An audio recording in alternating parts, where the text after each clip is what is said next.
O Cafezinho. Vamos tomar um café logo cedo com os principais fatos políticos da região, num bate-papo descontraído sobre política, regado a um bom café. Apoio Senhor Braga Barbearia, a barbearia do Caruaru Shopping. Muito bem, ele já está por aqui, Mário Flávio, bom dia para você. Mário Flávio. Olá, Rodrigo, bom dia também, Bel e Vinícius que estão aqui. Pois é, né, estamos começando mais uma edição do Cafezinho. Ontem a governadora Raquel e a vice foram até a Assembleia Legislativa e elas protocolaram, né, um pedido de autorização da Assembleia para que o Estado possa pegar empréstimos, né, e um pedido de mais de 3 bilhões de reais para serem investidos no governo. E a gente separou um vídeo aqui da governadora e da vice para escutar e ver o que elas disseram. Depois a gente comenta aqui. Começa. Governadora, qual o objetivo da sua visita aqui à Assembleia Legislativa? A gente apresentou na semana passada um diagnóstico profundo do nosso Estado, concluindo o processo de transição, em que Pernambuco se apresenta sem capacidade de investimento alguma para fazer frente às inúmeras obras que estão em andamento e aquelas que precisam ainda ser licitadas. Diante disso, estamos apresentando hoje aqui um projeto de lei e recebemos diversas perguntas de deputados para autorização da contratação de empréstimo de algo em torno de 3,5 bilhão de reais, um pouquinho menos do que isso. Essa é a capacidade de endividamento que hoje Pernambuco tem e permite que a gente possa garantir investimentos, sobretudo em estrada, segurança, água e saúde. E para isso a gente pede aqui, entramos com pedido de urgência, pedindo para que a Assembleia Legislativa possa, o mais rápido possível, garantir a aprovação desse empréstimo para que a gente possa continuar as negociações com as instituições financeiras. Importante também esse encontro para aparar arestas, né? Os deputados estavam reclamando muito da falta de diálogo. Essa queixa não chegou a mim, não. A gente tem encontrado com os deputados desde o início do nosso mandato, aliás, desde antes, já no processo de transição, reunindo com bancadas, com partidos específicos, coletivamente, individualmente. Esse diálogo tem sido permanente com o nosso governo de maneira geral e comigo especialmente. Governadora, a senhora falou agora sobre essa questão da disponibilidade de investimentos. Só que na semana passada foram aprovadas duas PECs, né? Primeiro atualizando o Legislativo a legislar sobre matéria financeira e tributária e tem um aumento das emendas. Dentro do cenário que a gente está encontrando em Pernambuco, que o governo tem colocado, como é que vai ser discutida essa relação e o envio dessas propostas para o Legislativo e se há possibilidade de veto em uma dessas propostas? Não há possibilidade de veto. O que é importante dizer é que o governo passado, historicamente, vem pagando cerca de 30% das emendas parlamentares. O que a gente vem fazendo é buscando fazer uma relação de mais transparência junto aos parlamentares, aos prefeitos, para que, de fato, aquilo que for combinado possa ser executado. Não é simples, existe um passivo muito grande em Pernambuco. Nós já pagamos de débito do ano passado mais de 1 bilhão de reais e ainda existe um acúmulo de um passivo financeiro extraordinário. Então, estamos trabalhando um equilíbrio fiscal. É um trabalho árduo, porque a gente precisa cortar muito para dentro. Há desperdício, há má gestão, há investigações que estão em andamento, todas elas sabidas pela população e pelos órgãos de controle, obviamente, feitas. Mas o que a gente está buscando fazer é uma relação muito próxima com os parlamentares para que eles possam saber, de fato, a cada tempo que pode ser feito. Obrigada, gente. Tá aí a entrevista, né, da governadora e com a assessoria o tempo todo pedindo para acabar a entrevista. Isso virou moda agora, né? Você raramente encontra, né, os políticos, e quando encontra você faz 2, 3 perguntas e o pessoal fica mandando acabar a entrevista. Isso é muito chato, porque às vezes você quer ter uma pergunta ou outra. É um empréstimo, uma autorização de empréstimo de 3 bilhões. Não é pouca grana. Não é pouca grana, e outra coisa, tem que saber, tem perguntas a serem feitas. Por exemplo, se a Assembleia autorizar, qual vai ser a prioridade da governadora? Vai ser estrada? Vai ser obra de estrutura? A Assembleia autorizando, o governo, como é que o governo vai pagar? O governo tem capacidade de pagar esse empréstimo? Então essas coisas têm que ser explicadas. A difícil relação que o governo tem com a Assembleia precisa também ser explicada. Como a governadora não gostou da pergunta lá de uma jornalista sobre a crítica de falta de diálogo da Assembleia, que não chegou a ela, pronto, acabou de chegar. por meio de um repórter, né? A dúvida.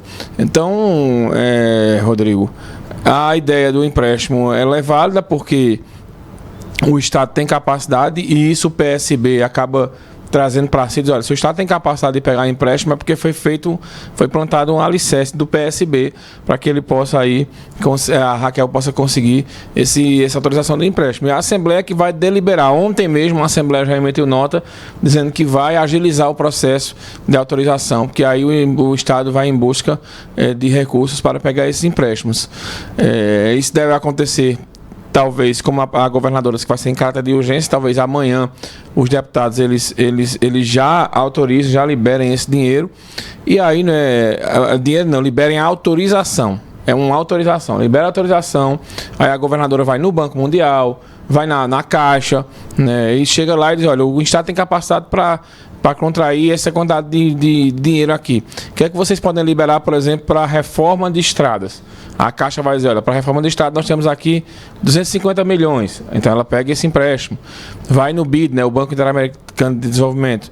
O que é que vocês têm aí que vocês podem liberar para infraestrutura? Aí o pessoal diz, olha, a gente tem aqui 1 bilhão para liberar para investimentos para melhorar a situação hídrica, né, ou a situação de saneamento. Então o Estado contrai esse empréstimo e vai fazer esse investimento e começa a pagar com a carência aí de talvez de 1 ano, de 2, e aí começa a pagar e consequentemente vai para o outro governo. Agora, eu acho que ainda falta, sabe, Rodrigo, Raquel, entender com Priscila Krause que elas estão governando o estado de Pernambuco. E Raquel, principalmente, precisa entender que não é Caruaru. Quando eu falo isso, é uma situação que Rodrigo Pinheiro vive hoje. Que é uma situação eu nunca vi. Olha, eu cubro política desde 2005. Eu gosto de política desde criança, mas cobri desde 2005. Eu nunca vi uma Câmara Municipal sem oposição, feita a gente vê hoje. E eu não acho isso bom, não. E eu acho que o prefeito não deveria achar isso bom. Porque é bom você ter oposição para balancear as ações, para você não achar que está tudo perfeito, né? E Raquel não, o Estado, ela passou por algo parecido, mas ela ainda tinha 3 ou 4 opositores aqui. O prefeito atual não, é de vento em pompa, não tem oposição, mas o assunto aqui não é Rodrigo, é Raquel. Então a gente, só para lembrar que a Raquel tem oposição na Assembleia e vai ser cobrada não só pela oposição, como pelos veículos de imprensa, como também pela população. Não é fácil administrar um Estado e não dá para ficar só dizendo que foi culpa da herança que pegou.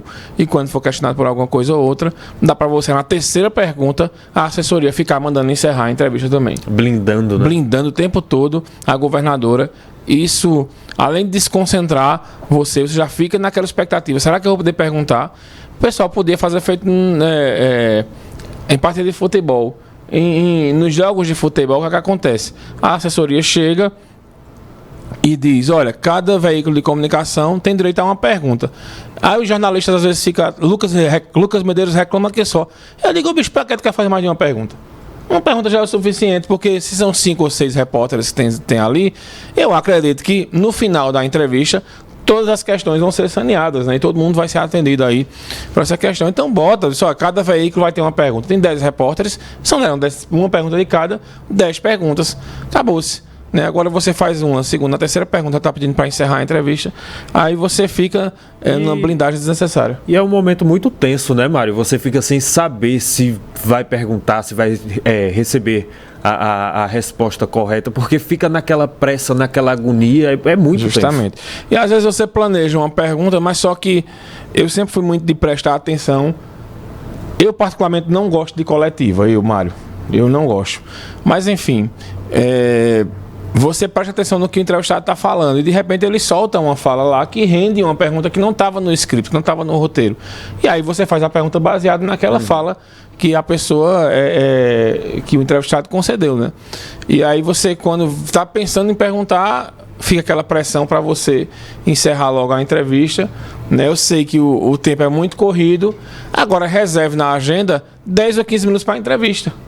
Só é você controlar o tempo e dizer, ó, pessoal, a gente tem 10 aqui a 15 minutos, tem quantos repórteres aqui? Tem 10, pronto, vai ser uma pergunta para cada repórter, ou então a governadora ela vai ter aqui só tem 5 minutos para responder, e aí os jornalistas, entre eles, fazem um acordo lá, isso é super normal de quem vai perguntar.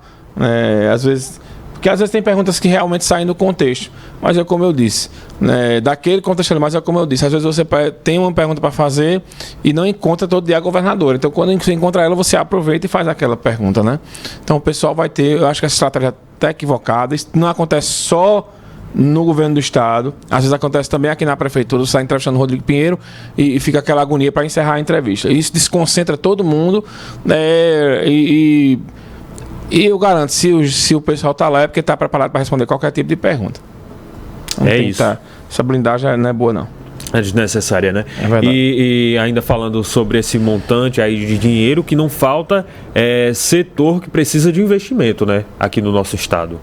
Isso aí com certeza não falta, porque muito problema de infraestrutura, muito problema. Tem um vídeo rolando de umas crianças que receberam atrasado material escolar na região metropolitana. A informação que a gente tem aqui, o material escolar no interior não chegou ainda.